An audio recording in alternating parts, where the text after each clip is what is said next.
День Советской Армии. День защитника Отечества, вот так правильно, наверное. День защитника Отечества. Российский день парней было, да? Или День защитника Отечества. Ой, День защитника Отечества. День защитников Отечества. День защитника Отечества. Я считаю, что это праздник для мужчин, которые служили в армии. А для всех остальных это не праздник, они просто примазываются к этому празднику. Конечно.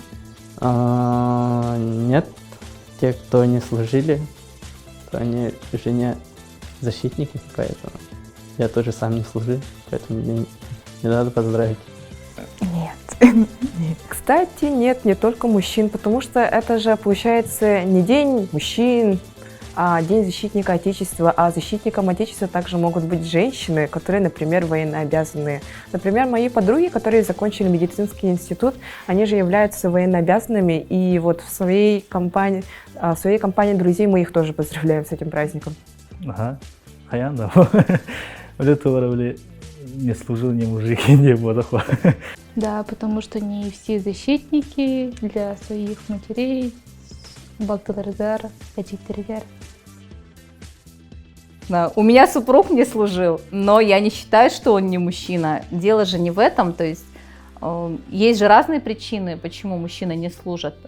Учатся, да, то есть нет, это вообще, мне кажется, очень глупое понятие, что не мужик. Ну, у кого какое здоровье имеет?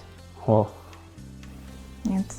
Нет, мне кажется, это какая-то дискриминация. Вдруг по медицинским показаниям там вот этому мужику нельзя служить. Ну и что, он сразу теперь превращается, не знаю, в женщину? Нет, не обязаны. Мой отец служил. Нет. нет, не знаю даже. Да. Нет. Bilbedim. Не служил. Да, обязательно. Наверное, я женщина с яйцами. Конечно. Не годен. Наверное. Я говорю как человек, который сам по себе военнообязанный. Я студент-врач, поэтому... Честно, лично мое мнение, для меня армия это как будто просто год в пустоту. Я бы лучше бы это вложила бы в себя, в свое саморазвитие, в карьерную часть, получается. Ага, Услан. Да, даже девушкой барынада.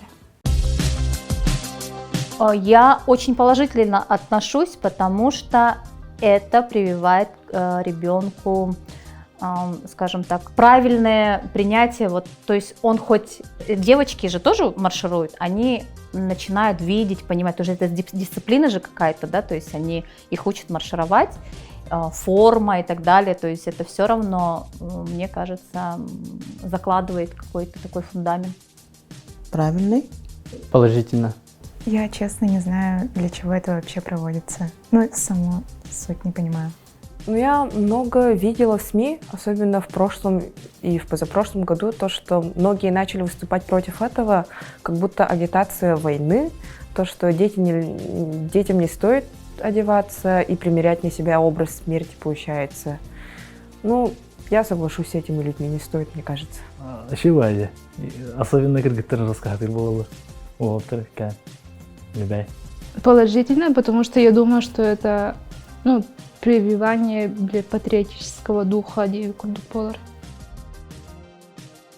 Я считаю, что не обязательно, потому что, еще раз повторюсь, что не каждый идет служить, а если ребенку с детства вбивать в голову, что он обязан или еще что-то, то есть, а если он не пойдет служить, то он может потом как раз-таки себя считать недомужчиной или неполноценным мужчиной, вот так вот. Да. Да. Наверное, правильно. А можно ли пропустить вопрос? Хорос сырналарга нухух тихолор. Вот атын сырнала нормальная жена. Правильно. Ну, я могу чисто символически подарить своим мужчинам какой-то знак внимания и можем торт поесть. А так нет, чтобы масштабно нет. Угу. Нет. В школе отмечали, всегда там дарили подарки всем парням, как и на 8 марта, всем девочкам получается. А с тех пор, как я поступила в университет, это вообще нет. Ох, Так как я одна, пока нет. В семье Ну, сын у меня подросток, я ему дарю деньги чаще всего. А супругу на 23 февраля последний раз, я даже не помню, что я ему дарила. Парфюм, может быть. Помню, зажигалку дарила с гравировкой.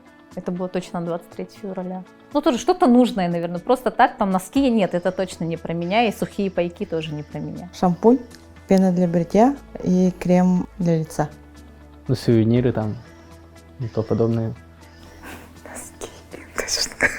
Носки, бритва, не знаю, всякое такое просто. армиямын сухпай барды. Сухпайки, он улыгыр астарбалы. Обычно он убирачилар. Типа, или он комарный доктор. сухой паёк.